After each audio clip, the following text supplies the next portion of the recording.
mamá, falleció mi abuelo, el que yo era súper apegado. Yo me recuerdo que tomaba tereré, le cebaba tereré a él y le leía el diario. Y pasó todo eso en el momento, ¿verdad? Y hay quizás muchas familias que estén pasando por cosas así de duras y digan, ¿por qué a mí? ¿Qué me pasa a mí? Pero quizás esos son los momentos que más oportunidades uno tiene de decir, no, esto a mí no me va a afectar, no, yo puedo salir adelante. Y quizás alguien diga, no, pero él luego tuvo una familia o él estuvo tuvo una educación. Hay muchísima gente que tiene la oportunidad de tener educación y no aprovecha las oportunidades, ¿verdad? O hay mucha gente que deja pasar esas oportunidades. Después nos vas a estar contando que a pesar de todas esas dificultades, también tenías que sumarle el tema de seguir estudiando. Claro. Porque Claro, eso sí. es importante. Es mucho, es fundamental el esfuerzo, pero capacitarse también es importante para llegar después de 15 años a los 30 con una ya empresa y con otras aspiraciones, que a los 14 años no pensaste que iba a hacer eso. No. A los 14 años era sobrevivir y jugar. Estábamos jugando, sí. Estaban jugando. Bueno, vamos ahora a saber en qué nos pueden ayudar, por ejemplo, en gestiones así más financieras. Siempre vamos a estar teniendo cápsulas del Banco Nacional de Fomento que tienen también sistemas relacionados a este tema. Y nos acompaña el ingeniero Eduardo Amarilla. ¿Qué tal, Eduardo? El primer paso, ¿cuál es? Muy buenas tardes, la audiencia. Bueno, el primer paso para poder llevar a una planificación financiera tendría que ser el análisis de la situación financiera de cada una de las personas. Para llegar a eso tenemos que hacer ciertas preguntas, como ser, por ejemplo, si alcanza o no alcanza el dinero que estamos recibiendo para los gastos del mes, ¿verdad? Si podemos subsistir sin algún tipo de ingreso, por cuánto tiempo vamos a subsistir. Si existe el famoso plan B, o sea, si en el caso de emergencia existe algún recurso del cual podamos disponer como para cumplir, ¿verdad? ¿Cuáles son los bienes que se tienen, ¿verdad? En cuanto a maquinaria, equipo, construcciones, ¿qué es lo que tenemos nosotros como para poder definir, digamos, el activo, todo lo que estamos teniendo dentro de nuestra vivienda? Y lo último y fundamental, ¿cuál es la deuda? ¿Qué es lo que nosotros tenemos como obligación pendiente de pago, ¿verdad? Después de hacernos todas esas preguntas y responder, es el momento en el cual podemos, digamos, nosotros determinar una situación financiera real de cada familia, ¿verdad? ¿Cómo se hace eso? Para usted, señor, la señora que está en su casa mirando, ¿verdad? Lo principal, o sea, lo primero es determinar cuáles son todos los ingresos, cuál es el monto que está entrando, ¿verdad? Ya sea por sueldo, puede ser por venta, por algún comercio que se tiene dentro de la casa, puede ser por la venta de algún bien, algún equipo, algún vehículo, eso entra dentro de lo que es la parte de ingresos, ¿verdad? Eso normalmente hay que anotar, ¿verdad? Eso se puede hacer sin ningún problema a través de un cuadernito que usan los niños, ¿verdad? Se coloca en una página todos los ingresos y vamos anotando los ingresos que vamos obteniendo, ¿verdad? Esos ingresos pueden ser, tanto los ingresos como los gastos pueden ser analizados de diferentes formas, pueden ser semanal, trimestral o mensual. Normalmente lo que se realiza es en forma mensual. Posteriormente llegamos a los gastos, ¿verdad? Los gastos de la misma forma, en otra hoja, en otra columna, anotamos todos los gastos que están relacionados, ¿verdad?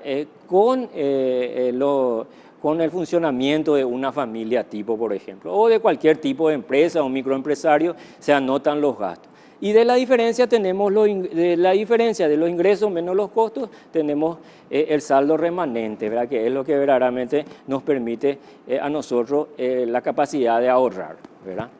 Finalmente, ese es el primer paso, digamos, para la planificación financiera.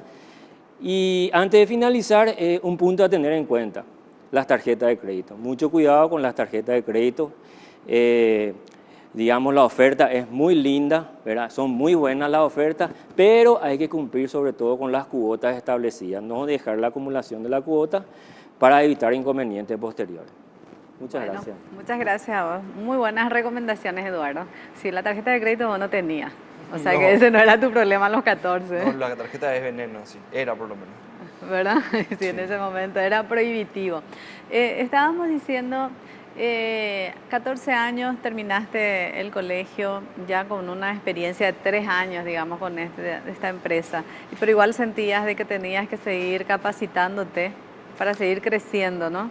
Bueno, la verdad que sentir que tenía que capacitarme es una palabra divina, porque mi papá no me dejaba ni sentir o quizá la opción ni siquiera, ¿verdad? Era o estudias, ¿verdad? Muy bueno. Entonces, sí, sentía La obligación. sentía la obligación. Entonces, sí, inicié la carrera de administración de empresas y luego tuve la opción de también iniciar marketing, entonces estudiaba de 7 a 10 estudiaba administración de empresas y luego veía que como me estaba metiendo cada vez más en la parte publicitaria, con mi hermano, ¿verdad? Entonces yo también empecé a estudiar marketing. Él también estudió marketing en Americana, ¿verdad?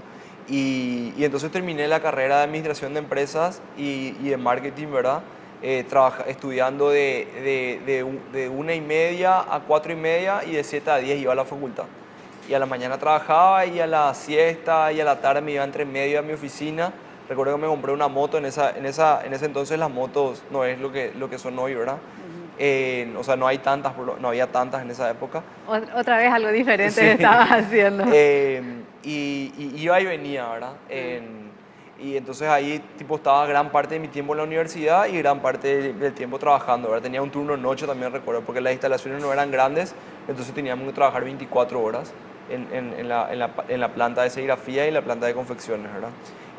Después hice un coaching que es de Carolina Bestar, que es parte de crecimiento y desarrollo personal, que yo entendí que necesitaba continuar mejorando la capacidad de liderazgo sobre mí mismo y sobre la gente y cómo yo mejorar en mi trato humano con las personas y cómo ser líder realmente. No digo que hoy ya lo sepa, pero sí creo que es una de las mejores experiencias que tuve de conocimiento personal, ¿verdad? Sí, porque tenés que conocerte muy bien para conocer y manejar también a otra gente Así y mantener es. entusiasta un Claro. grupo y uno mismo, ¿no? Eso hice después de la universidad y después fui a hacer una maestría en negocios en el INCAE Business School, que está en Centroamérica. El INCAE fue fundada por Harvard hace 45 años y tiene un módulo así durísimo de estudios de 2 años. Tiene su sede en Costa Rica y en Nicaragua. Y bueno, ahí fue todo un desafío también cuando tuve que dejar la empresa casi por 2 años, que se quedó mi mamá administrando. Charlie, mi hermano, también fue a estudiar a Chile. Y cuando fue a estudiar, mi mamá como que aguantó todo eso en el 2010, 2011, hasta que volvimos a regresar nosotros. Y para encontrar el negocio, ¿no? Pero ¿se puede trabajar y estudiar o qué es más fácil? ¿Es más duro de repente tener empezar un emprendimiento o ser empleado de algún lugar? ¿Es más responsabilidad de eso? Yo lo que creo es que hay que quemar etapas, ¿verdad? El tiempo de estudiar es estudiar. Cuando tenés 19, 20 años tenés que empezar la universidad y tenés que estudiar, pero no porque necesitas un título, sino porque para mí lo que yo más aprendí, al menos lo último que más aprendí, por lo menos en la maestría que estudié, fue la posibilidad de ser autodidacta, ¿verdad? Sí. Y la posibilidad de cuando alguien me pregunta algo, yo decirle, "Ok, eso no sé, pero te aseguro que mañana después de googlear y después de estudiar y leer un poco, lo voy a saber". Y eso no es fácil. Eso no es fácil porque uno tiene que confiar también en su capacidad analítica y en su... yo le suelo llamar a veces que ser un lector experto, ser un lector maduro, que pueda filtrar las cosas y pueda ir aprendiendo, ¿verdad? Y yo creo que un emprendedor tiene que al menos en mi caso, balancear, porque también en el peor de los casos, si la cosa va mal y se cae todo, por lo menos te cae sobre un colchón que son tus estudios. Sí, ¿verdad? eso nadie te quita. Y, por ejemplo, hablé de la maestría recién, hablé de lo del coaching que ya te dije, cómo me influyó personalmente, pero lo que fue el título de grado, para mí, a cada uno le puede tocar de manera diferente, pero en lo que a mí me tocó, o como a mí me tocó, fue que cuando yo me gradué de licenciado, yo sentía que le podía mirar a la gente de igual a igual. No sé si Sí. Es ¿verdad? esa seguridad. No quiere decir que el que no sea profesional, el que no sea licenciado, no le pueda mirar de igual a igual al otro. Es No una quiere decir. seguridad. Es algo que yo sentí, Sí. que alguien me hablaba y yo le decía, ok, yo también tengo una profesión. Entonces eso me da una cierta seguridad. Y yo les invito a las personas que tienen un emprendimiento a continuar estudiando, no importa que hagan una materia, ahora hay muchísimas opciones, no importa que hagan una materia por semestre, pero que empiecen y que continúen, porque perder ese hábito del estudio es lo que luego tanto cuesta retomar y tanto cuesta tomar de vuelta esa oportunidad de aprender más y aprender a ser autodidacta y a ser diferente en cuanto a conceptos ajenos a los que uno sabe día a día. José, ¿qué le decís a la gente? Y sobre todo a los jóvenes, porque esa es la experiencia que tenés. Ya le hemos tenido inclusive a gente de Asado Benítez que era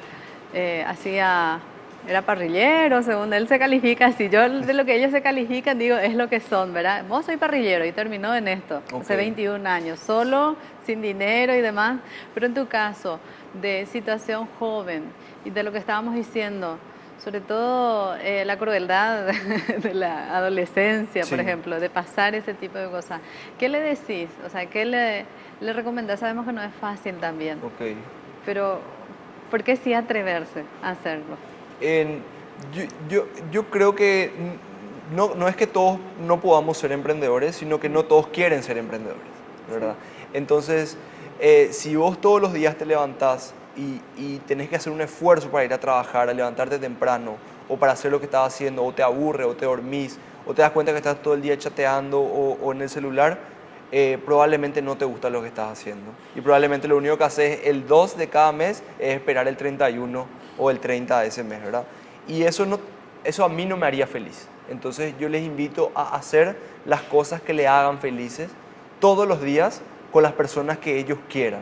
Y si eso quiere decir ser emprendedor, ser actor, cantante, cocinero, no dudar tanto, no esperar tanto, porque cuando uno se da cuenta, yo hago todas mis reflexiones todos los días, una oración, y veo en qué puedo mejorar y qué fue lo que hice bien hoy, ¿verdad?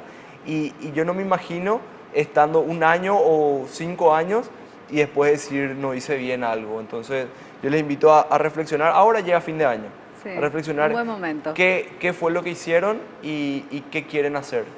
Y que se animen a emprender, que Paraguay es un país de oportunidades.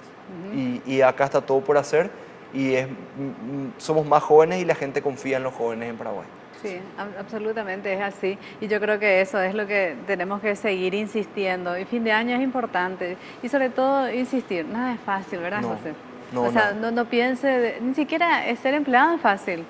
Ser emprendedor, o sea, tener un propio proyecto, inclusive ideas que parecen que todo el mundo, no, ¿quién te va a pedir eso? Claro. Pero, ¿cuál es la diferencia? Que lo hagas con gusto, ¿no? Claro, que todos los días hay además una sonrisa, la gente está dispuesta a pagar por el servicio y por el valor agregado de la confianza de las personas.